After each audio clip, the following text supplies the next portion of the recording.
Salve Maria a todos, vamos voltar à nossa leitura, História de uma Alma, parte 29. Na manhã de 8 de setembro, senti-me inundada por um caudal de paz, e foi numa paz, a ultrapassar todo o sentimento, que proferi meus sagrados votos. Minha união com Jesus não se efetuou entre trovões e relâmpagos, isto é, entre graças extraordinárias, mas no meio de uma ligeira brisa, semelhante ao que nosso pai Santo Elias ouviu na montanha. Quantas graças não pedi naquele dia! Senti-me realmente como rainha. Por esta razão, valia-me do meu título para libertar os cativos, impetrar do rei favores para os ingratos súditos. Queria, afinal, libertar todas as almas do purgatório, converter os pecadores.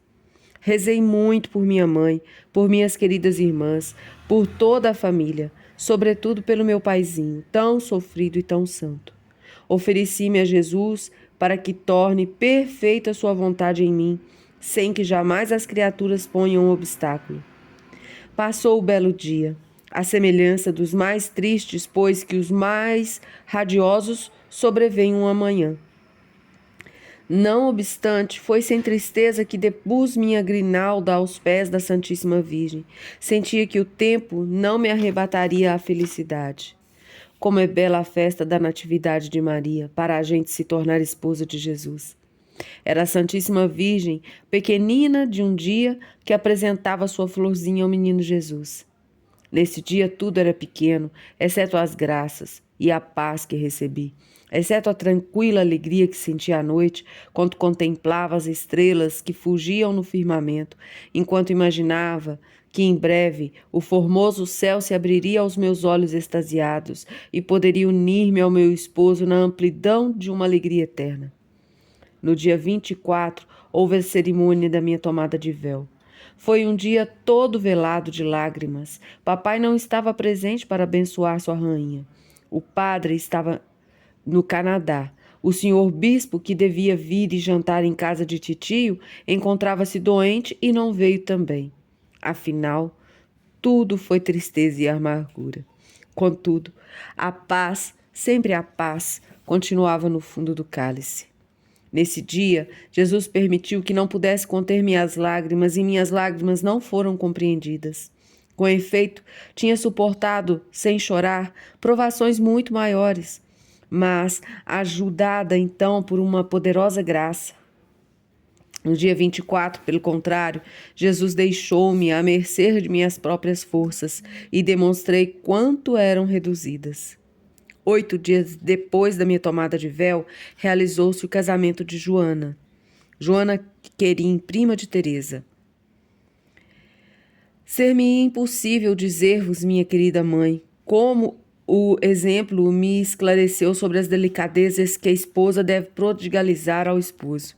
Escutava com avidez tudo o que poderia aprender a respeito, porque não queria fazer pelo meu bem-amado Jesus menos do que Joana por Francisco, criatura indubitavelmente muito perfeita, mas afinal sempre criatura. Por brincadeira, cheguei até a redigir um convite para igualar com o dela. Eis em que termos estava redigido. Convite para o casamento da irmã Teresa do Menino Jesus e da Sagrada Face. O Deus Todo-Poderoso, Criador do céu e da terra, soberano dominador do mundo, e a gloriosíssima Virgem Maria, Rainha da Corte Celestial, honram-se em participar a Vossa Senhoria o matrimônio de seu augusto filho Jesus, Rei dos Reis e Senhor dos Senhores, com a senhorita Teresa Martin, agora dama e princesa dos reinos trazidos como dote por seu divino esposo, a saber, a infância de Jesus e sua paixão, vindo a ser seus títulos de nobreza, do menino Jesus e da Sagrada Face. O senhor Luiz Martin, dono e titular das circunscrições do sofrimento e da humilhação, e a senhora Martin, princesa e dama de honra na corte celestial, tenho o prazer de participar a Vossa Senhoria o matrimônio de sua filha Teresa com Jesus, Verbo de Deus, segunda pessoa da adorável Trindade, que pela operação do Espírito Santo se fez homem e filho de Maria, Rainha dos Céus. Como não houve possibilidade de convidar Vossa Senhoria para a bênção nupcial que lhes foi dada na Montanha do Carmelo, no dia 8 de setembro de 1890, por ter sido a corte celestial a única convidada, Vossa Senhoria é, contudo, convidada a comparecer à participação da festa que se oferecerá, que se efetuará amanhã, dia da eternidade, dia em que Jesus, o Filho de Deus, virá por sobre as nuvens do céu, no esplendor de sua majestade, para julgar os vivos e os mortos. Dada a incerteza da hora, Vossa Senhoria é convidado a estar prestes e de sobreaviso. Agora, minha querida mãe, que me resta dizer-vos? Julgava ter terminado, mas ainda nada vos disse da minha felicidade por ter conhecido nossa Santa Madre Genoveva. Foi uma graça inapreciável. Ora, o bom Deus, que já me havia concedido tantas, quis que viesse com uma santa, não inimitável, mas santa a quem virtudes ocultas e comuns santificaram. Mais de uma vez recebi dela grandes consolações, sobretudo num domingo. Quando fui fazer-lhe minha breve visita, como de costume, encontrei duas irmãs com a Madre Genoveva. Olhei para ela sorrir e, não podendo ficar três junto a uma doente, dispunha-me a sair quando ela me fitou com ar inspirado e disse-me: um instante, minha filhinha, dir-vos-ei apenas uma palavrinha. Em todas vossas visitas, pedi que vos dê um ramalhete espiritual. Pois bem, hoje vos darei esse. Servi a Deus com paz e alegria. Lembrai-vos, minha filha, que nosso Deus é o Deus da paz.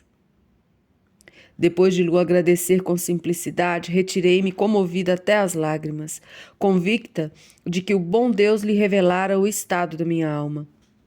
Aquele dia encontrava-me em extrema provação, quase que entristecida, numa noite de tais proporções que já não sabia se era amada pelo bom Deus.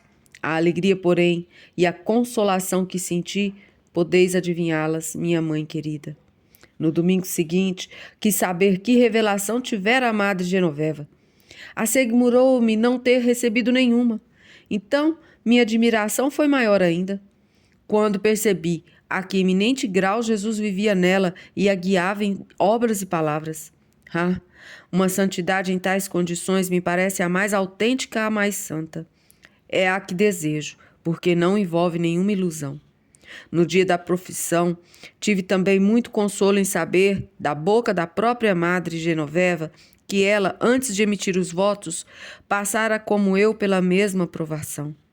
Lembrai-vos, minha querida mãe, das consolações que encontrávamos junto a ela, no momento de nossas grandes tribulações. Enfim, a recordação que a Madre Genoveva me deixou no coração é a de uma lembrança balsâmica. No dia que partiu para o céu, 5 de dezembro de 1891, senti uma comoção toda particular. Pela primeira vez assisti a uma morte. Era realmente um espetáculo de pasmar. Achava-me justo ao pé da cama da santa agonizante, percebia perfeitamente seus mais leves movimentos. Nas 2 horas assim passadas, era de esperar que me sentisse cheia de fervor. Pelo contrário, apoderara-se de mim uma espécie de insensibilidade.